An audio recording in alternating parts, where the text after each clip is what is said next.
பேசிக்கான ரூலே வந்து இப்போ வந்து யார் அதிக பெரும்பான்மை வாங்கியிருக்காங்களோ அந்த கட்சியை முதல்ல கூப்பிடணும், அவங்களுக்கு வாய்ப்பு தரணும்.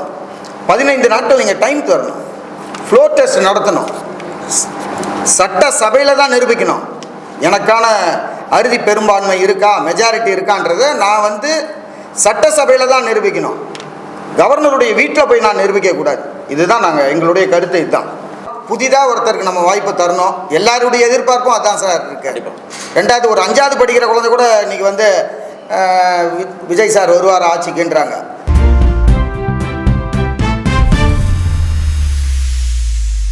பத்திரிகை நண்பர்கள் அனைவருக்கும் வணக்கம்.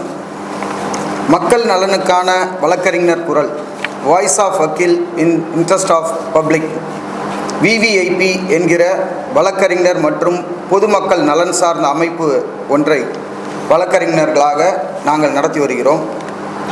நான் அதன் மாநில தலைவர். என்னுடன் இருக்கும் அனைத்து நிர்வாகிகளும் உயர்நீதிமன்றத்தில் வழக்கறிஞர்களாக பணிபுரிந்து வருகிறார்கள். தற்போது நடந்து முடிந்த சட்டமன்ற தேர்தலில் அதிக பெரும்பான்மை பெற்று முதலிடம் வகிக்கும் தமிழக வெற்றி கழகத்தை நமது தமிழக ஆளுநர் ஆட்சி அமைக்க அழைக்காத ஒரு சூழ்நிலையில் சட்டத்தின் பால் நம்பிக்கை கொண்ட வழக்கறிஞர்களான நாங்கள் இந்த பிரஸ் மீட்டில் சில விஷயங்களை பொதுமக்களுக்கு தெரிவிக்க வேண்டும் என்கிற எண்ணத்தில் இப்பொழுது நாங்கள் கூடியுள்ளோம். இந்திய அரசியலமைப்பு சட்டத்தில் ஆர்டிகல் 163, 164 பேசிக்காக என்ன சொல்லுதுன்னா, ஃப்ளோர் டெஸ்ட் வைங்க, ஃப்ளோர் டெஸ்ட்டில் ப்ரூஃப் பண்ணுங்கள். இது வந்து எஸ்ஆர் பொம்மை வெஸ் யூனியன் ஆஃப் இந்தியாவில் ஏற்கனவே அந்த ஜட்ஜ்மெண்ட்டில் தெளிவாக கொடுத்துருக்காங்க. ஆளுநர் மாளிகையில் நீங்கள் வந்து உங்களுடைய சட்ட அறுதி பெரும்பான்மையை நிரூபிக்கும் இடம் ஆளுநர் மாளிகை கிடையாது, சட்டசபையில் தான் நீங்கள் அதை நிரூபிக்கணும். ஃப்ளோர் டெஸ்ட் வைங்கன்னு சொல்லிட்டு ஏற்கனவே ஒரு சைட்டேஷன் இருக்குது. ஏற்கனவே ஒரு வரலாறு சிறப்புமிக்க ஒரு தீர்ப்பு ஏற்கனவே கொடுக்கப்பட்டிருக்கு. அதே போல் ராமேஸ்வர் பிரசாத் வெஸ் யூனியன் ஆஃப் இந்தியாவில் யூகங்கள் கற்பனைகள் அடிப்படையில் ஆளுநரோ அரசு அதிகாரிகளோ செயல்படக்கூடாது. இது வந்து ஃப்ளோர் டெஸ்ட் மூலமாக தான் இதை பண்ணணும், கன்ஃபார்ம் பண்ணணும்னு சொல்லியிருக்காங்க. அதே போல் சிவசேனா வெஸ் யூனியன் ஆஃப் இந்தியாவில் அவங்க கொடுத்த மகாராஷ்டிரா தேர்தல் வழக்கில் சுப்ரீம் கோர்ட் என்ன சொல்லியிருக்குன்னா, ஃப்ளோர் டெஸ்ட் வைங்க, நம்பிக்கையான நபர்கள் மூலமாக ஃப்ளோர் டெஸ்ட் வைங்க அப்படின்னு சொல்லியிருக்காங்க. இது போன்ற ஒரு சூழ்நிலைகளில் நம்மளுடைய தமிழக ஆளுநர் இந்த தமிழக வெற்றி கழகம் இவர்களை வந்து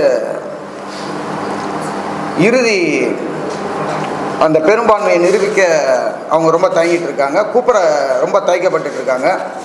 இவர் 2 முறை போய் அணுகியும் அவங்க அதற்கான ஒரு சரியான பதிலை கொடுக்க மாட்டுறாங்க. இது வந்து இப்போ ஒரு 2-3 நாட்களாக பரபரப்பாக இருக்குது. அனைத்து தமிழக மக்களும் எதிர்பார்த்துட்ருக்காங்க. ஒரு மாற்றம் வேண்டி தான் தமிழக வெற்றி கழகத்தை தமிழக மக்கள் தேர்ந்தெடுத்திருக்காங்க. ஒரு மாற்றம் வேணும். 2 திராவிட கட்சிகளும் இவ்வளோ நாள் ஆண்டிருக்காங்க. எங்களுக்கு ஒரு புதிதாக ஒரு தலைவர் வந்தால் ஒரு மாற்றம் வரும், புதிதாக ஒரு கட்சி வந்தால் ஒரு மாற்றம் வரும், ஒரு எதிர்பார்ப்பு இருக்க ஒரு சூழ்நிலையில் தான் இந்த நடந்து முடிந்த சட்டமன்ற தேர்தல் முடிவுகள் நமக்கு தெரிவிக்குது. எல்லாருமே சொல்லுவாங்க மக்கள் தீர்ப்பே மகேசன் தீர்ப்புன்னு சொல்கிறாங்க. இந்த மாதிரி ஒரு சூழ்நிலையில் நம்ம ஆளுநர் வந்து தமிழக வெற்றி கழகத்தை கூப்பிட்டு அவங்களுக்கு ஆட்சி அமைக்க ஒரு வாய்ப்பு தரணுன்றது தான் ஒரு வழக்கறிஞர்களாக சட்டத்திலையும் சரி, இந்திய அரசியலமைப்பு சட்டமும் அதை தான் சொல்லுது. சட்ட ரீதியான வல்லுநர்கள் சுப்ரீம் கோர்ட்டில் கபில் சிபிலாக இருக்கட்டும், எவ்வளோ மூத்த வழக்கறிஞர்கள் யாராக இருக்கட்டும், எல்லாருமே சொல்கிற விஷயம் இதுதான்.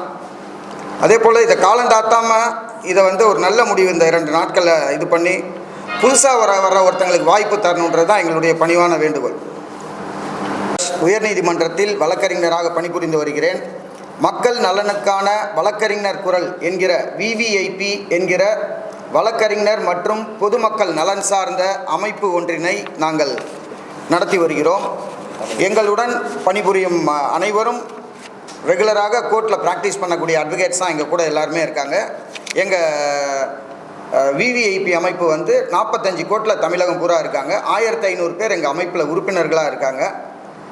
இப்போ இந்த லேட்டஸ்டான இந்த ஆட்சி அமைக்க தாவேகாவுக்கு உரிமை மறுக்கப்படுகிற சூழ்நிலையில் என்னோட அமைப்பில் இருக்கும் வழக்கறிஞர்களாக இருக்கட்டும், பொதுமக்களாக இருக்கட்டும், ஏன் இந்த இஷ்யூவை நீங்கள் பேசக்கூடாது, ஏன் இதை நீங்கள் அரசியல் ஒரு சட்ட குழப்பமான ஒரு சூழ்நிலையில் இதை குறித்து ஏன் நீங்கள் வெளிப்படுத்தக்கூடாது என்கிற சூழ்நிலையில் இந்த ப்ரெஸ் மீட்டை நாங்கள் கண்டக்ட் பண்ணியிருக்கோம் சார். அரசியல் கான்ஸ்டியூஷன் ஆர்டிகல் 163 அதான் சொல்லுது, 164 அதான் சொல்லுது. ஃபஸ்ட்டு ஃப்ளோர் டெஸ்ட் பண்ணுங்கள், ஃபஸ்ட்டு ஃப்ளோர் டெஸ்ட்டை கண்டக்ட் பண்ணுங்கள், அங்கே அவங்களுடைய அறுதி பெரும்பான்மையை நிரூபிக்கட்டும் அப்படின்னு தான் சொல்கிறாங்க. அதை நிரூபிக்கக்கூடிய இடம் வந்து சட்டசபை, ராஜ்பவன் கிடையாது. இதுதான் எங்களுடைய கருத்து சார். அதுக்காக தான் இந்த ப்ரெஸ் மீட் சார்.